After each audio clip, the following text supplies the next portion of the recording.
Essence of that marital relationship. It was a lengthy process.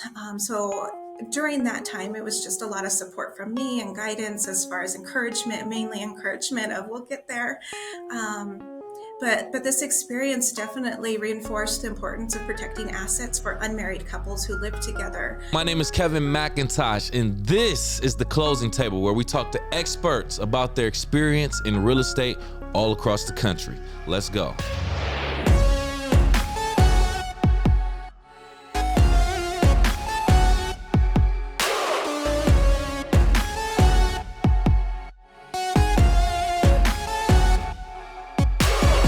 Okay, now, welcome back. How you doing, sunshine? My name is Kevin C. McIntosh, host of The Closing Table. Per usual, we are interviewing top producing real estate professionals across the country.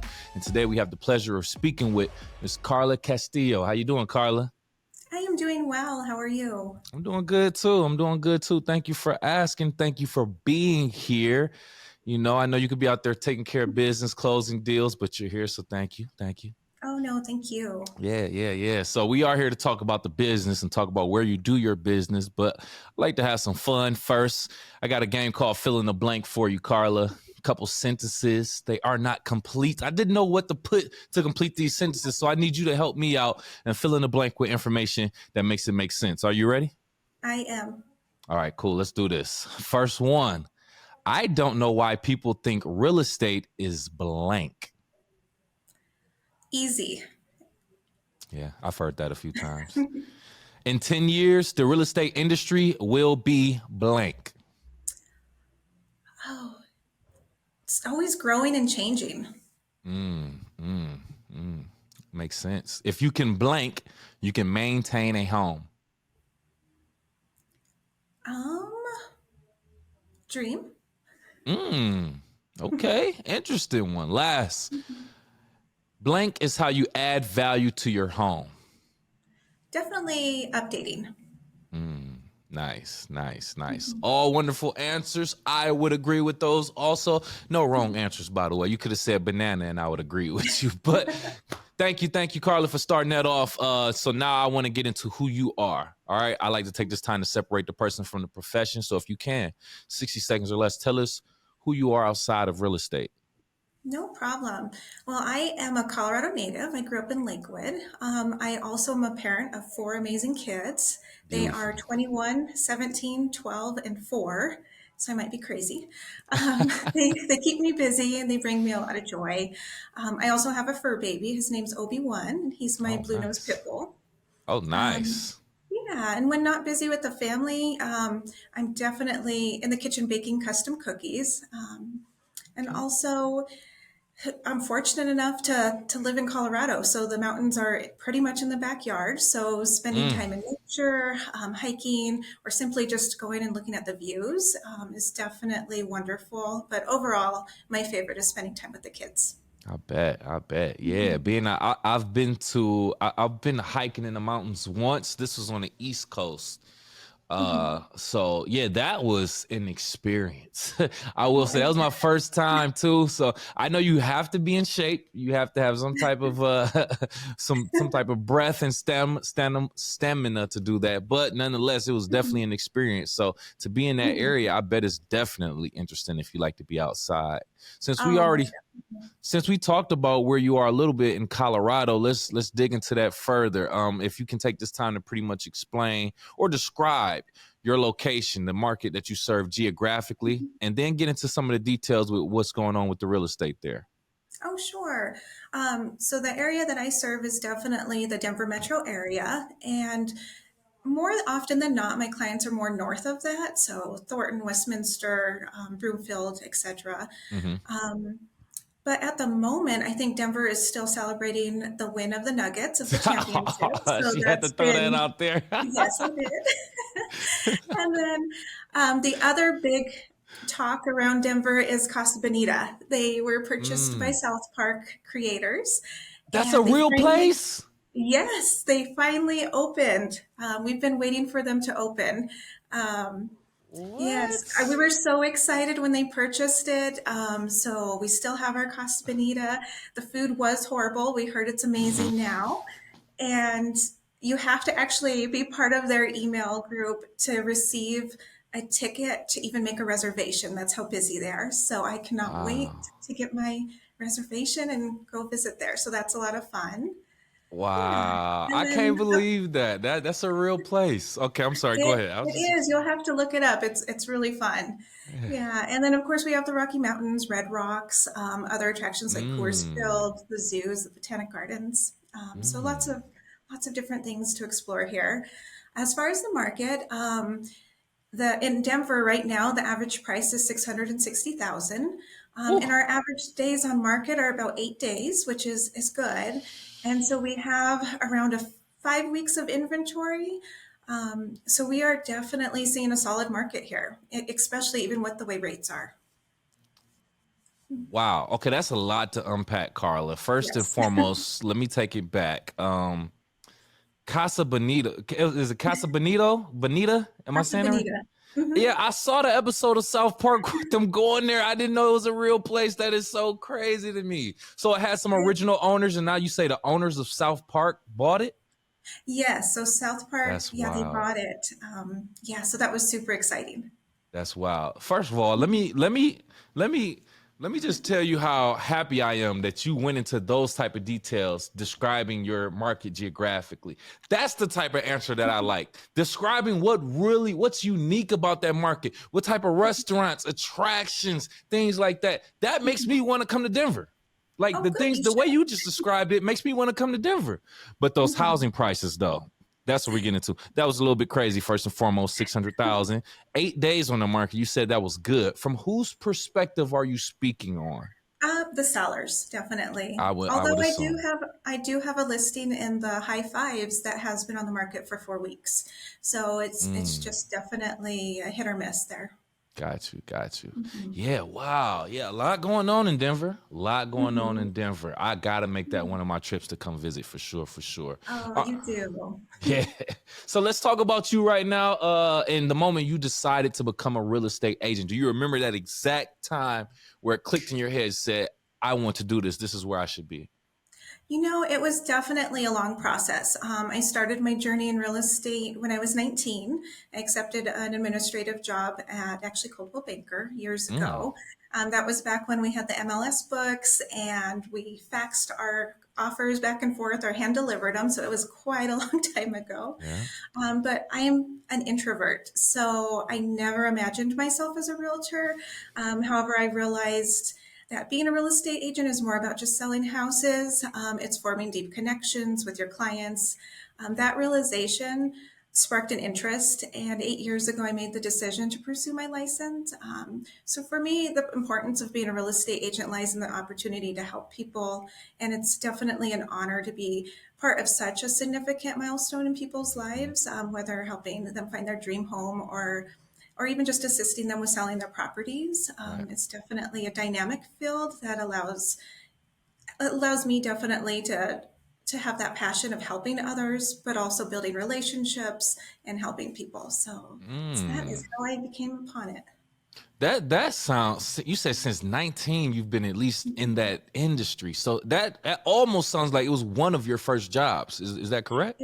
It was my first professional job, It yes. was your first. Okay. Mhm. Wow. Wow. So I mean, we used to ask people that on an old platform. Mhm. And you ask them, "Hey, did you always want to be like? Did you dream of being a real estate agent when you were a child?" Most people say no, and I wouldn't. I would assume that you would say no too. Did you know Mhm. that you were going to end up here at 19, or what did you think you were going to do in high school leading up to Um, graduating? Actually, my dream was to become a zoologist. I have such a love for Really? animals, Mm. but just life takes you different ways. Yeah. Man, talk about it Mhm. for real. Okay, okay. So since you are in your profession, you've been doing this for a while now. You've had different experiences. Do you Mhm. have a story you can share with us where you had to deal with a difficult or a very demanding client by any chance? Mhm. Well, throughout my career, I've actually been super fortunate and I've had pretty wonderful clients. Really? Most experience has been positive. I have experienced situations where clients are particularly nervous or anxious. Totally understand that. Mm-hmm. So then in those situations, I rely on patience, empathy, and problem solving to ensure the outcome is positive. So when faced with someone that is difficult or demanding, I just make it a priority to actively listen to their concerns and needs, demonstrating a lot of empathy so I can better understand the underlying reason for that anxiety or nervousness, so I Mm-hmm. can approach that in the best way. Um, yeah, and then just also ensure transparency and really provide those realistic expectations, Mm, and be as clear as possible, just so that we can hit that goal and get to that closing table for them. got you. Okay. Mhm. Okay. I can kind of tell from your energy that seems like you seem like you would handle situations like nice and calmly, and you wouldn't necessarily, I don't, this is our first interaction and things like that, but Mhm. just based off the energy I'm getting, I can see that. I can Oh, see that from thank you. you. I hope so. And Yeah. I have received that feedback and definitely appreciate it when clients say that I just helped make them feel at ease and it was less stressful. So, Yeah, yeah. Okay, mhm. okay. So you have a a specific niche of some sorts, being a certified real estate divorce specialist. Mhm. Now I know you kind of talked about, how you handle your clients and situations, but has there ever been a situation in a divorce type of relationship where you were kind of in the middle of a nasty situation and maybe you were the Um, liaison? well, the one that comes to mind is actually more of a very unique situation that I think it's important to share. Okay. And it's one where I encountered that this particular client was facing a breakup with a live-in girlfriend, so not a divorce. Mm-hmm. She actually refused to vacate the home, and so to assist him, we had to take proactive measures to mediate and resolve this issue. Um, so I had to immediately connect him with an attorney so we could start the eviction process. The attorney guided him through those steps and was able to help him navigate the eviction process. Mm, Unfortunately, the day the eviction was scheduled, the girlfriend unexpectedly filed for divorce and she was claiming common law marriage. And in Colorado, openly stating marital relationship or sharing assets can validate a common law marriage. But fortunately for my client, he had maintained a clear separation of assets and never portrayed themselves as a married couple. Um, so, with that, my client did have to go to court and prove that they were not legally married.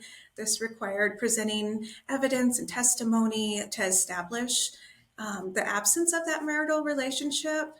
It was a lengthy process. So during that time, it was just a lot of support from me and guidance as far as encouragement, mainly encouragement of we'll get there. Um, but this experience definitely reinforced the importance of protecting assets for unmarried couples who live together.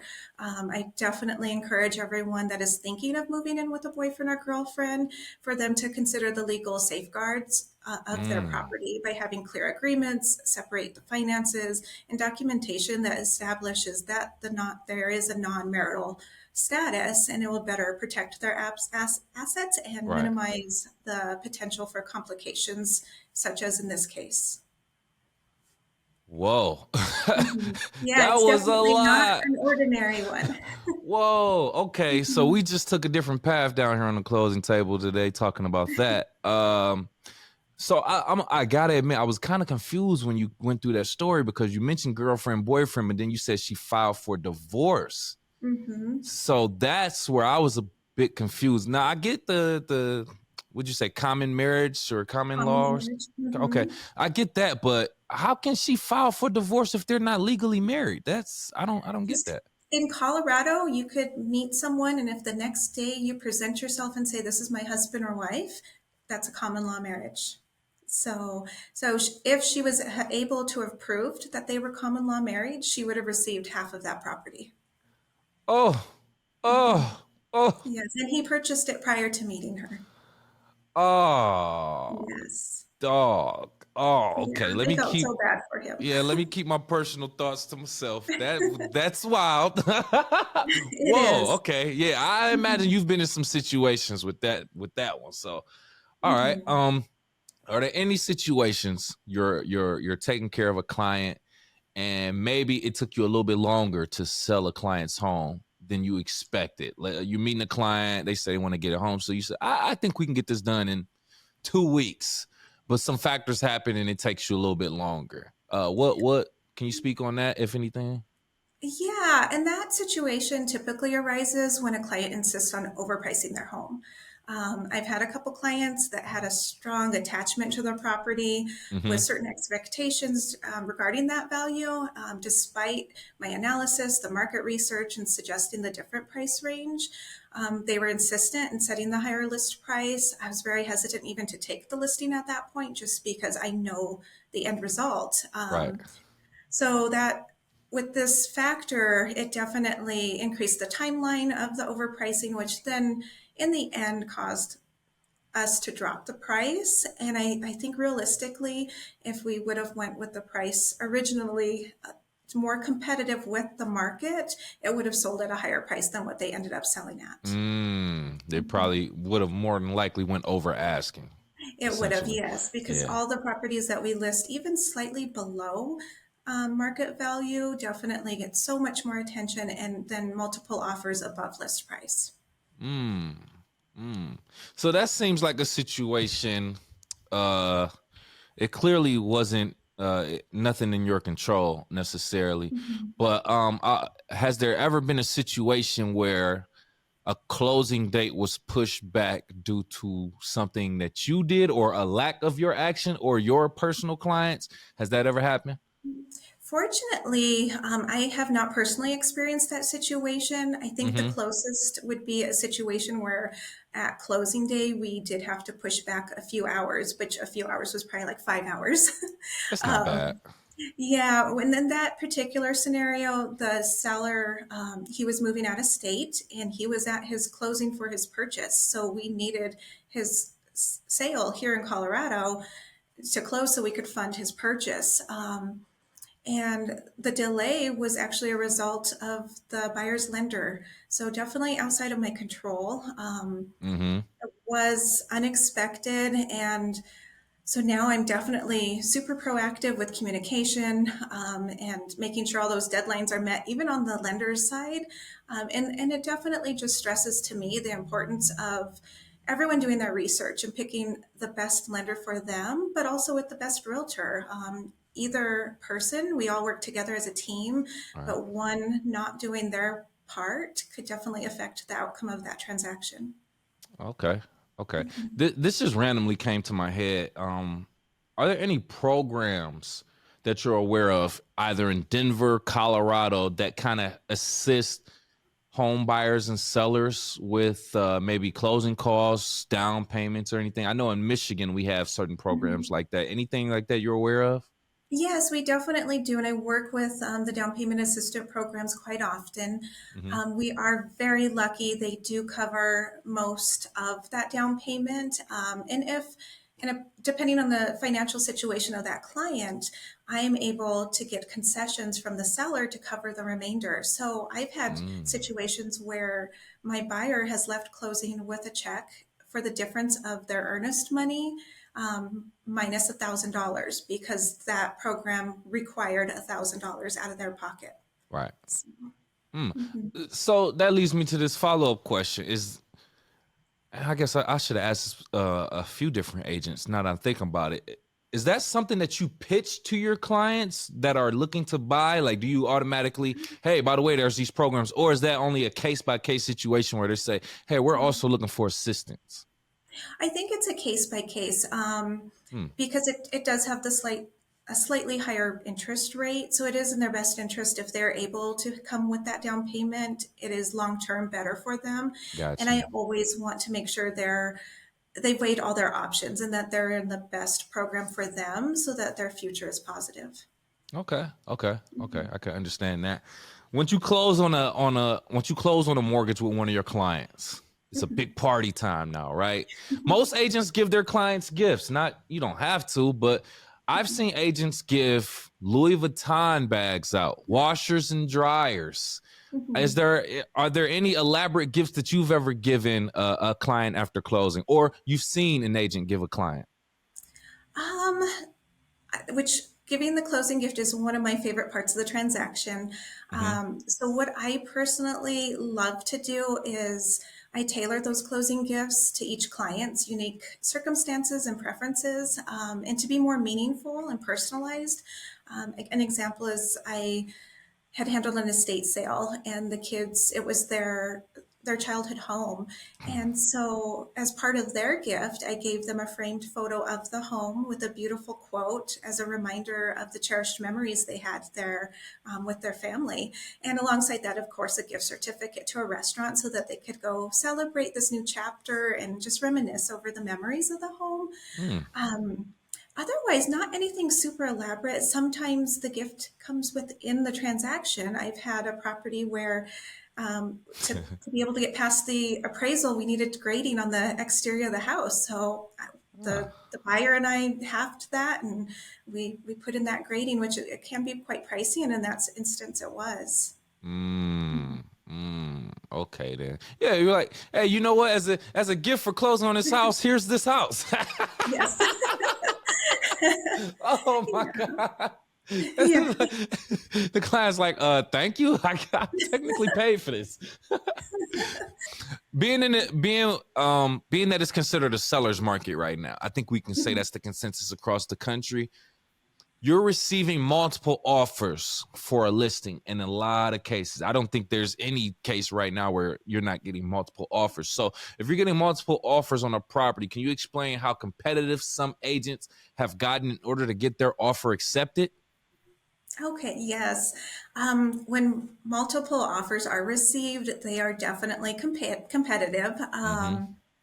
And they're definitely striving to get their offer accepted. And it's not uncommon to witness agents going to great lengths to advocate for their clients. I've Uh-oh. seen a range of tactics from offering like extravagant incentives such as like vacations or housewarming parties, Mm. or definitely the more traditional approach of just submitting an offer that's well above list price. And agents definitely display that level of assertiveness and aggressiveness to pursue like securing that for for their client. Um, so in that instance, it's definitely my job to do my due diligence to make sure they are weighing all their options and making sure it fits best for not only their financial goals, but also that buyer to make sure they are going to, in the end, still qualify for it, even if they are offering 80 to 100,000 over list price. Ooh, We want to make sure they sheesh. have that cash to cover that appraisal gap because it will definitely happen. So. Oh my God, a hundred Mhm. thousand over asking. How bad do you want this house? Hey, Yeah, we're not seeing that as often right now, but right, right. definitely in the past couple of years, that was not uncommon. I'm not gonna lie to you, Carl. I'm slightly disappointed in that response. I was expecting like, yeah, I had an agent sneak into my house and cook me breakfast before I woke up, or stole my car, filled up my tank, and brought it back. Like, Oh, that would be wonderful. I know, right? I know, right? No, I've heard of different stories where agents would text every day or call all the time, or pull up to wherever they see the other agent and the clients at the time. It's Mhm, like, yo, that's a little excessive. Like sometimes I understand it may work, but mhm, sometimes it could just appear like it can appear like you just have an ego, an egotistical thing at mhm, some point. You know what I'm saying? So, mhm. in your opinion, what's the most challenging aspect of the real estate industry? So for me, it's mainly because I'm an introvert. So as an introvert, Hmm. I personally have experienced the need to adapt and find balance that allows me to effectively engage with my clients and build those relationships. Right. So I've recognized that hosting events is the most effective way for me to connect with clients. So it fosters those relationships. Even though it does not come naturally to me, it's definitely helped. So I've organized several events tailored to the interest and needs of my clients. So it gives a lot of face to face interactions, allows me to showcase what's going on in the market and just provide valuable information to them, but Hmm. also we have fun. So we'll do things that are not real estate related so that we can build those relationships and those bonds. So we try to do something at least once a month. I'll have some sort of event going on. Okay, okay. I gotta applaud you for that. You know, challenging yourself to get out of your comfort zone just Mhm. because you know it's actually what you need to push yourself in that direction of advancing your career. So I actually Thank consider you. myself an introvert too, believe it or not. I know I Oh, appear very, you know, charismatic and whatnot. I'm very, very nervous right now, believe it or not.